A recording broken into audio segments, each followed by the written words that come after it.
This video is brought to you by patreon.com/worsttake. Get access to exclusive live streams and Discord servers, on-screen shoutouts, and early access to some videos when you join now. Help make sure that we can continue to make content like this by supporting the Patreon. Links are in the description down below.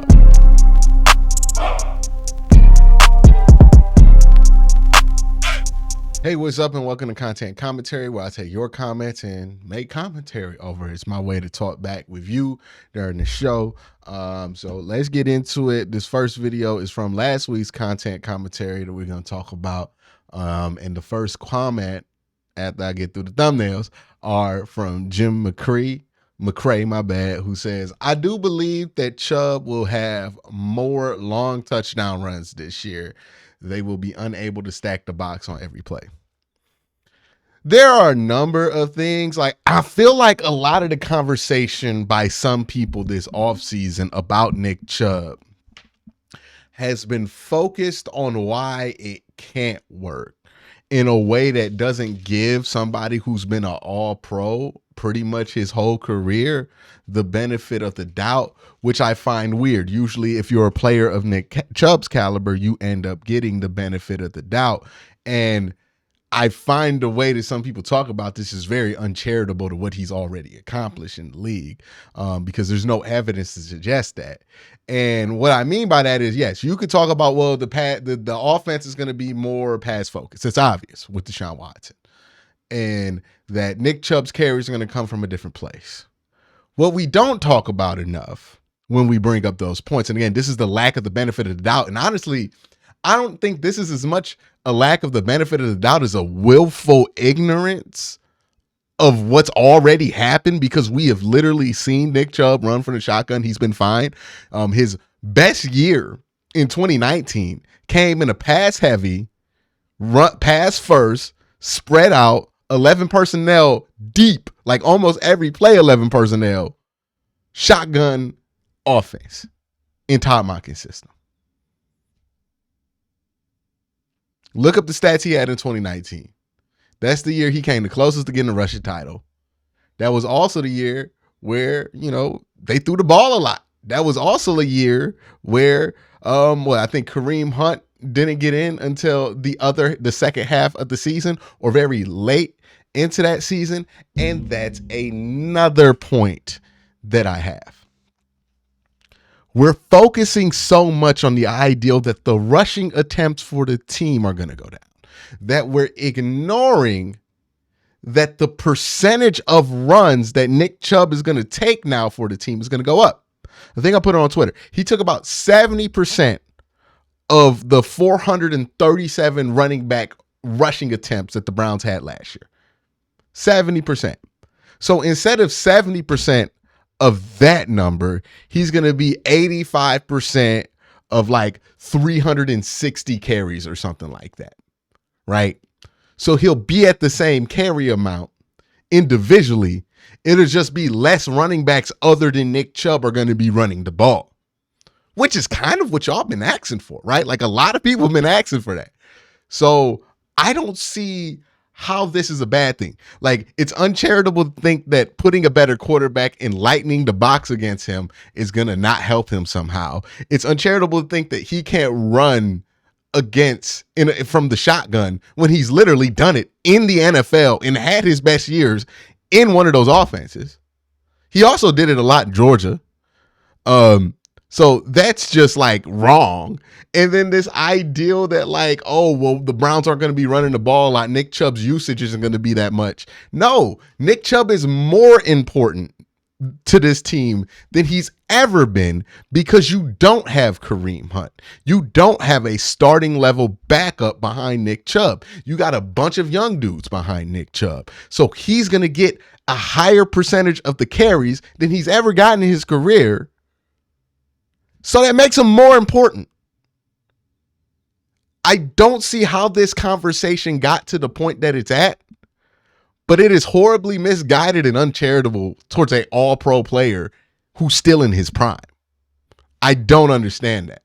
And again, this is a small percentage of Browns fans. Not even like, I wouldn't even say like it's like 2%. Like, it's just a vocal minority out there. But nothing points in the direction that they're saying. And in order to believe the arguments that they're putting out there, you have to be incredibly uncharitable to a dude who's been all pro basically since the start of his career. It just doesn't make any sense. If you just slow down and look at this from a football perspective, I think a lot of people will realize that they were being silly about all of this. But it is silly season, right?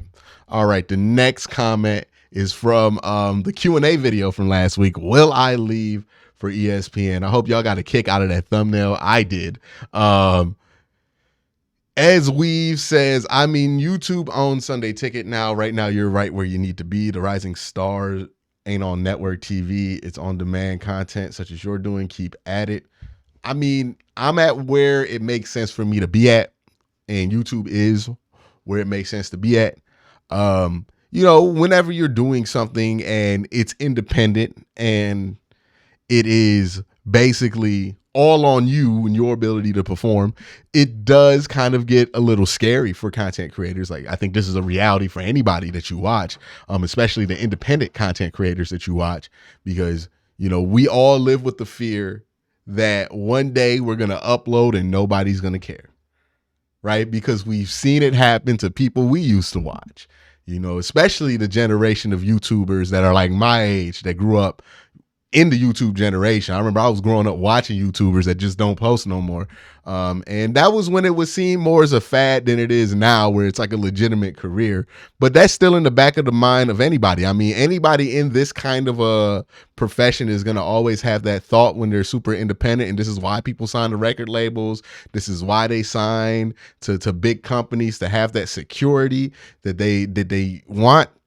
You know what I mean? Not saying that that's what I'm planning on doing, but it's something that's out there for all content creators, because, there is the fear that you're going to drop something one day and nobody's going to care. You know what I mean? Or it's going to be something that makes nobody want to listen to you anymore. So it's always something that looms. And that's where the allure comes into joining with other people. But again, I know that my content is a specific way. I know that people like my content because I've been able to find a style in these 5 years that works for a lot of people. And I want to be able to continue to do what I do well. And whether that be here, whether that be with a different company or anything like that, I'm going to make sure that remains the same. And I'm not willing to compromise that just for the clout of saying I got an ESPN contract one day, because that part of it means very little to me. I don't feel like I need to be established by other companies in order to feel like what I'm doing here is legit, because your presence here tells me that what I'm doing is legit, because thousands of people come to watch this channel in the off season. Tells me that I am doing something right, I hope. Face Disabler says, I'm sure you're well aware of the platform, along with your Patreon, allows you to produce a certain type of content that isn't filtered through producers, executives, which is why most of us are here. But on the other hand, you deserve to be. Again, I think this is more of a question, and especially for the people who are a little bit older than me in the audience. It's the confirmation or the legitimization of me by seeing me on these platforms that you have seen other greats at. And I understand that. And maybe one day I could do some guest call-ins with ESPN or something like that. I wouldn't be opposed to something like that. But, I would love to see my face on PTI or something like that.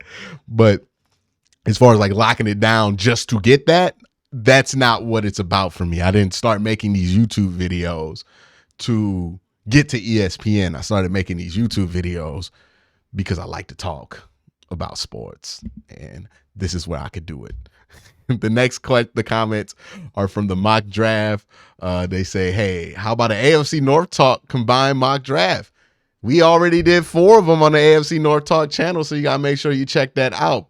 My man here says, I think offensive line is weaker than we are led to believe. O-tackle and center are needs.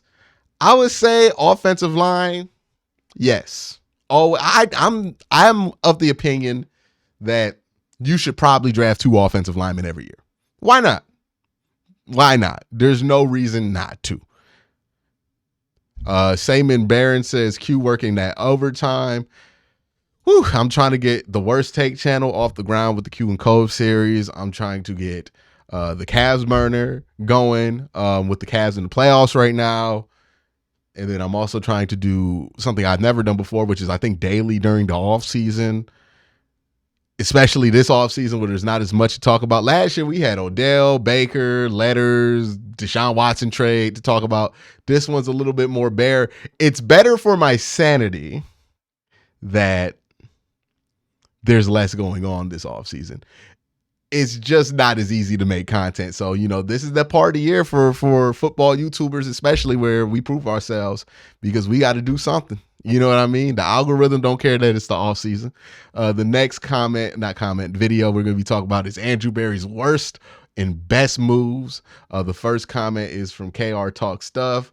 I always let our small, teeny tiny freakishly, what?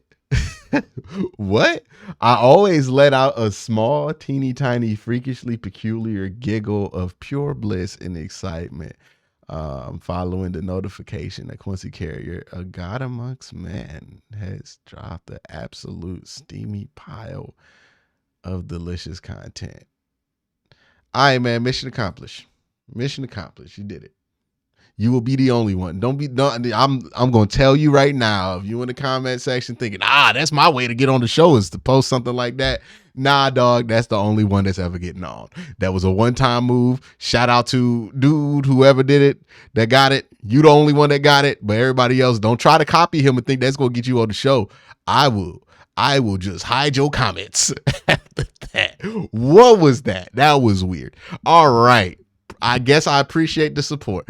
Keith says, Near Garter says, thank you. I have argued this point to other fans. I hope you're watching this video, Kia Adams. Oh, that AB is much better than John Dorsey. I like how you emphasize that with the O-line progression under Andrew Berry. I also think that AB has been giving the coaches what they need.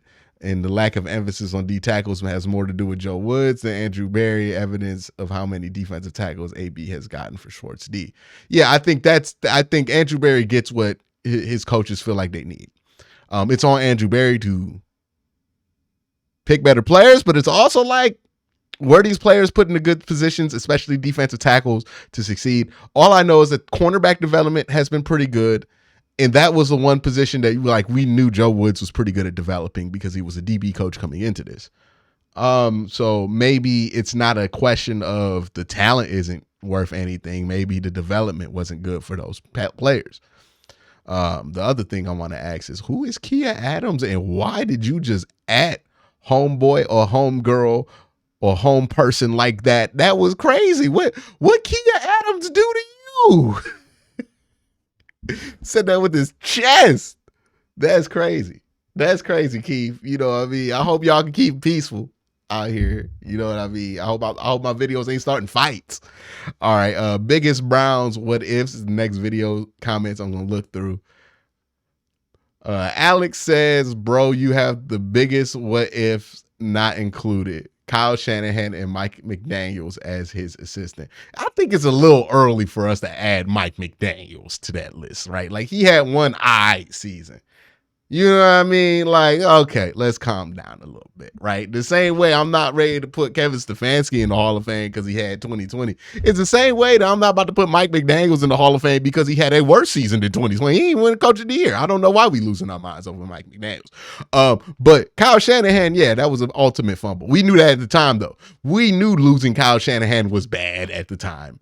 Everybody knew it. It wasn't a surprise. Like Mike McDaniels, whatever. Nobody saw that one coming until like last year. But Kyle Shanahan, we knew we had messed up almost immediately.